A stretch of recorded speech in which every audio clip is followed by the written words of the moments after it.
पता तो चल गया होगा मुलाकात किससे करवाने जा रहे हैं जनाब। गाना आपने सुना, बड़ा फेमस, बड़ा हिट सॉन्ग है। कोक स्टूडियो का गया नुमान अली राज पर। इनका ताल्लुक सिंध के शहर खैरपुर से है और पेशे के एतबार से अगर बात करें तो वो इंजीनियर हैं और गुज़िश्ता 14 साल से म्यूज़िक पर काम कर रहे हैं। वो अपने गाने लिखते भी खुद हैं और गाते भी हैं। नुमान हमारे साथ ही मौजूद जी, नुमान हमारे साथ मौजूद है। इतना ज़बरदस्त सुपर हिट गाना जिसको millions of people have watch sofa, और हमें सबसे अच्छा ये लगा कि नुमान का ताल्लुक एक ऐसे इलाके से यूजुअली जहाँ से बहुत ज़्यादा आर्टिस्ट सामने नहीं आते हैं, तो वहाँ से ही आए। Numan, welcome to Expresso, great to have you. कैसे हैं आप? ठीक ठाक हैं?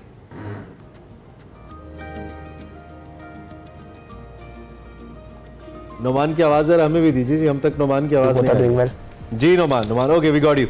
सबसे पहले तो अपनी सुबह बताइए, आपकी सुबह कैसी हुई? मामूल की सुबह से अलग थी। हमारे शो में आपने आना था, ज़्यादा मुश्किल तो नहीं हुई सुबह जल्दी आने में?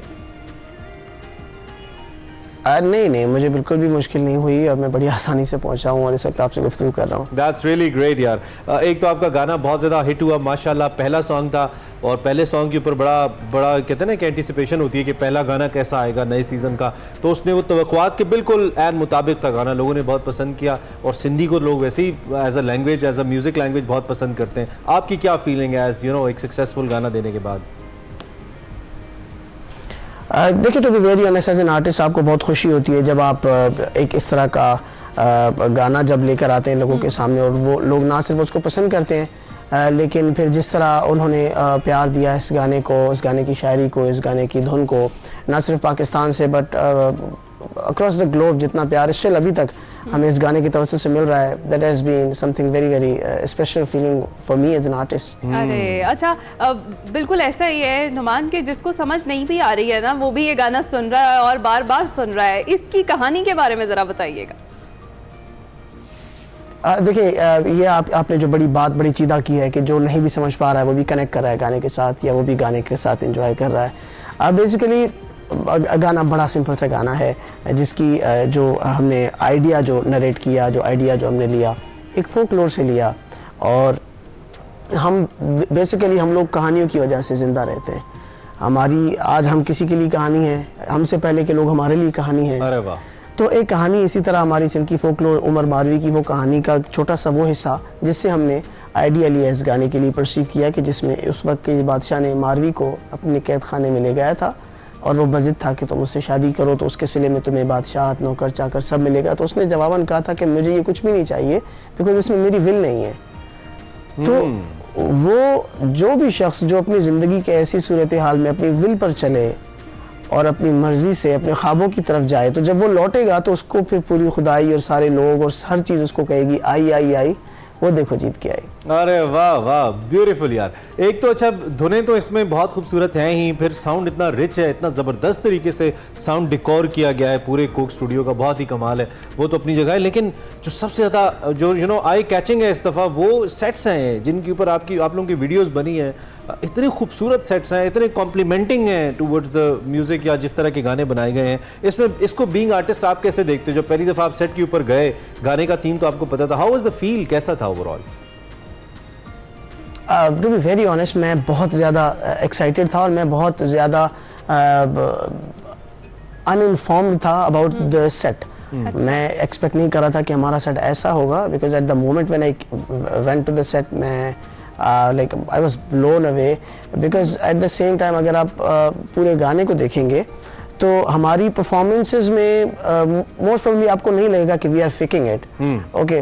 तो उसका एक मेन रीज़न ये भी था कि हम सेट पे इतने ज़्यादा रिलैक्स्ड और खुश थे कि हमें लग रहा था कि यार ये हम वापस किसी गांव में आ गए हैं और बिल्कुल उसी तरह एक कम्युनिटी की तरह हम एक चीज़ को सेलिब्रेट कर रहे हैं। और that was the best part कि उस सेट ने हमें वो कॉन्फिडेंस दिया कि हम और ज़्यादा अच्छे से मोर देन 100% अपना दे सके सेट पे। अच्छा, तो नुमान, अगर हम बात करें इंजीनियरिंग के साथ सिंगिंग, क्या कॉम्बिनेशन है? कब से ये आपने सोचा कि आप प्रोफेशनल इस तरह से गाएंगे? और इससे पहले भी आपने बताया कि आप गा रहे हैं, 14 साल से म्यूज़िक पर काम कर रहे हैं, लेकिन जो पज़िराई अब आई से आपको मिली है या इसको मिली है, कैसे देखते हैं आप अपने इस 14 साल के सफ़र को? देखिए, वही बात है कि एक ऐसा हिस्सा है जो मुझे अब जान रहा है आई के बाद, और एक वो लोग भी हैं जो मुझे आई से पहले से भी जानते हैं। मैं उन लोगों को बहुत दिल से चाहता हूँ बिकॉज ये 14 साल का सफ़र इट हैज़ बीन समथिंग कि जिसने मुझे बहुत ज़्यादा सिखाया है, और ये सीखने का प्रोसेस कभी भी रुकता नहीं है। इस सारे प्रोसेस में I been releasing my own song with my band, उसमें मुख्तलिफ जो भी हमारे गाने रहे हैं मेरे बैंड नफ्स के साथ, वो मैं मुख्तलिफ साल के किसी न किसी टाइम पे हम रिलीज़ करते रहे। बट ऑब्वियसली इसमें आई बिलीव कि जब आप के पास ना कोई भी नहीं होता ना आपके लिए तालियां बजाने वाला, that is the moment when you need the consistency at your best. ऐसे टाइम पे आपको अपने लिए खुद ताली बजानी पड़ती है, और एज एन आर्टिस्ट आपको अपना फ़ैन होना पड़ता है खुद, to keep yourself going. Because अगर कोई और नहीं बजा रहा तो आप तो बजाएं ना, ताकि आप कर सकें। बिकॉज इफ़ आप उस कंसिस्टेंसी के साथ करेंगे तो फिर वो वक्त दूर नहीं होगा, फिर जब आप अकेले नहीं होंगे तालियां बजाने वाले, फिर there will be a lot of people who will clap for you. ये it's not just an artistic thing, बड़ी डेप्थ है इसके अंदर, और ये बड़ा आपकी बातें जो हमें बहुत ही अच्छी लग रही है, हमारे लिए सीखने का भी बहुत कुछ है इसमें। सिंधी म्यूज़िक के बारे में थोड़ा सा मैं बात करना चाहता हूँ। How culturally rich it is, because we been watching people, जैसे माई ढाई को हमने देखा, जैसे अलन फ़कीर साहब को, आबिदा परवीन जी गाती हैं। ओवरऑल सिंधी कल्चर, मैं शायद बहुत से नाम स्किप करूँ, आप मुझे करेक्ट कीजिएगा, बड़ा रिच कल्चर है, लेकिन उतना पहुँचता नहीं है लोगों तक, और जब भी कोई ऐसी चीज़ सामने आती है फ़ौरन हम लोग कनेक्ट कर जाते हैं, क्योंकि इतनी स्ट्रेंथ है उसके अंदर, इतना तगड़ा है वो। बीइंग एन आर्टिस्ट, आप इसको ज़रा एलेबोरेट करें हमारे लिए। देखिए, एक तो बिल्कुल ये इसमें कोई दो राय नहीं है कि सिंधी कल्चर बहुत ज़्यादा रिच है, और एक तो इतनी पुरानी 5000 से ज़्यादा साल की पुरानी सिविलाइजेशन, और फिर उसकी चीज़ें अगर आप आई को बड़े गौर से देखेंगे तो हमने उसके अंदर ऐसे हमारे ट्रेडिशन और कल्चर से रिलेटेड वो चीज़ें लेकर आए हैं जिनके बारे में शायद लोग जानते होंगे बट कम कैपेसिटी में जानते होंगे। आप उसमें हमारी रिली देखें, वो हमारा कल्चर है। लाइक अजरक और टोपी तो हमारे कल्चर के मेन थीम्स हैं ही हैं, बट ये और सारी चीज़ें जो पीछे जो मट्टी के घड़े पड़े हैं, जो क्ले पॉट्स पड़े हैं, जो चारपाई है जिसपे बाबर मंगी को हम लेकर आ रहे हैं, जिस तरह के लिबास हमारी ख़वातीन ने पहने हुए हैं, जो गहने उन्होंने पहने हैं, जो ज़ेवरात हैं, जो दीवारों पे पेंटिंग्स हैं, डॉल्फिन्स की कई पिक्चर है, जहाँ कहीं हैप्पी होली है, कहीं किसी तरह में कम्युनिटी के तौर पे किसी को वेलकम करें, जो हमारी मेहमान नवाजी का भी एक सबूत है हमारे इसी कल्चर से रिलेटेड। तो इस कल्चर को हमने यही कोशिश की कि यार एक ऐसे तरीके से इसको पेश किया जाए कि इसको सिर्फ हमारे लोग नहीं बल्कि दुनिया में जो भी देखे उसको हमारे बारे में पता चले कि यार यहाँ ऐसा भी कोई कल्चर है जो इतना पुराना है। इंडिया में बहुत से लोग जो सिंधी कल्चर से बिलोंग करते हैं उन्होंने बड़ा अप्रिशिएट किया इसको, और स्टिल बहुत बड़ी व्यूवरशिप है हमारे कोक स्टूडियो के इंडिया के अंदर। थोड़ा सा हमें सुनाए तो सही ना, ऐसे तो हो नहीं सकता कि आप आए तो हम आपको ऐसे जाने दें, थोड़ा सा हमें कोई चंद बोल सुनाइए, फिर गुफ्तगू आगे बढ़ाते हैं।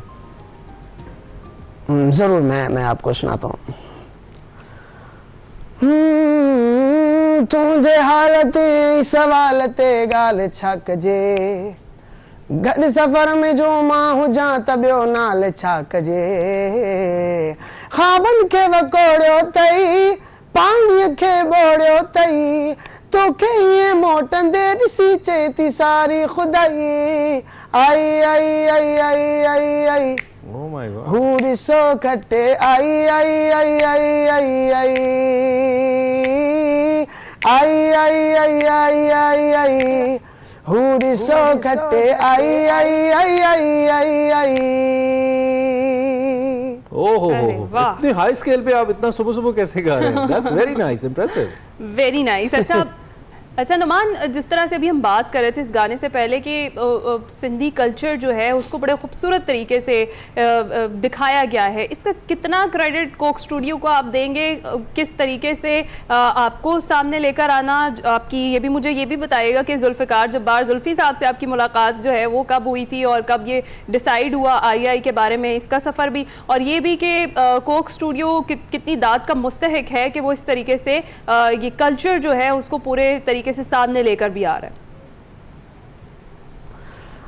देखिए, इसमें आपने 3-4 इकट्ठे सवाल पूछे हैं, तो मैं कोशिश करूंगा कि कंपाइल ही उसका मैं जवाब दे पाऊँ आपको।